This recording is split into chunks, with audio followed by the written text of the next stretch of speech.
Assalamualaikum warahmatullahi wabarakatuh. Alhamdulillahirrabbilalamin. Wabihi nasta'in wa ala umurid dunia waddin wa ala alihi washabihi ajma'in, amma ba'd.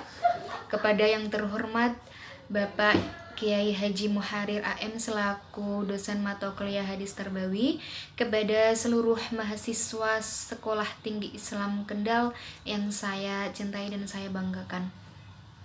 Pertama-tama marilah kita panjatkan atau kita haturkan puji syukur kehadirat Allah Subhanahu wa taala yang telah memberikan kita kesehatan hingga saat ini. Dan semoga kita dijauhkan dari mara bahaya, dijauhkan dari penyakit yang sedang mewabah saat ini, yaitu penyakit COVID-19. Salawat serta salam kita haturkan kepada Nabi kita Muhammad SAW. Semoga kita termasuk umat yang mendapat syafaatnya besok pada yaumul qiyamah. Amin Allahumma amin. Pada video kali ini saya akan memaparkan sedikit hadis Tarbawi tentang adab berbicara dan cara bertetangga. Langsung saja, mengutip dari salah satu hadis dari Abu Hurairah radhiyallahu anhu, dari Rasulullah Shallallahu alaihi wasallam, beliau bersabda, barang siapa beriman kepada Allah dan hari akhir, hendaklah ia berkata baik atau diam. Barang siapa beriman kepada Allah dan hari akhir, hendaklah ia menghormati tetangganya. Dan barang siapa beriman kepada Allah dan hari akhir, hendaklah ia memuliakan tamunya. Hadis riwayat Al-Bukhari. Jadi di sini itu akan dijelaskan mengenai adab berbicara dan cara bertetangga yang baik. Nah, salah satu dari adab berbicara yaitu adalah berkata yang baik dan benar, atau jika tidak maka lebih baik diam. Karena Allah itu telah menciptakan lisan manusia itu tidak bertulang, atau ada pepatah mengatakan lidah tidak bertulang, sehingga itu memudahkan untuk berkata-kata dengan baik. Namun demikian, karena saking mudahnya berbicara, maka apapun dapat terucap dari lisan tersebut, baik kata-kata yang baik atau yang jahat, yang tajam, yang pedas dan lain sebagainya. Maka dari itu Rasulullah itu memerintahkan bahwa kalau kita tidak bisa berkata dengan baik dan benar, atau tidak terbukti kebenarannya, itu lebih baik untuk diam. Sebagaimana dalam sabda Rasulullah, jika seseorang atau manusia itu tidak bisa berkata baik atau tidak diteliti kebenarannya, itu maka akan menyebabkan dia tergelincir ke neraka lebih jauh daripada jauhnya barat dan timur. Karena kebanyakan orang itu dari lisannya itu penyebab utama melakukan dosa.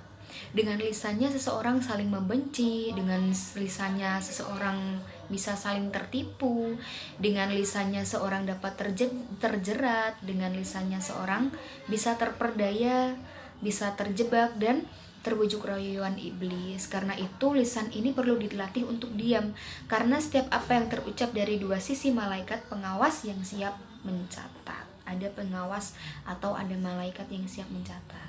Indikator keimanan yang kedua adalah memuliakan tetangganya atau adab terhadap tetangga.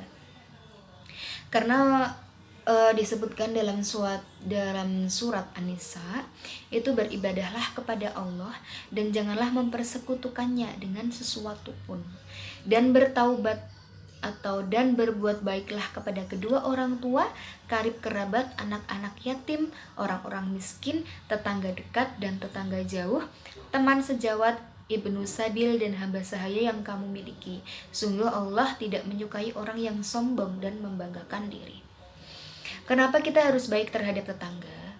Karena tetangga itu salah satu orang yang paling terdekat dengan kita. Saat keluarga kita jauh, tetangga itu paling dekat dengan kita saat kita memerlukan bantuan.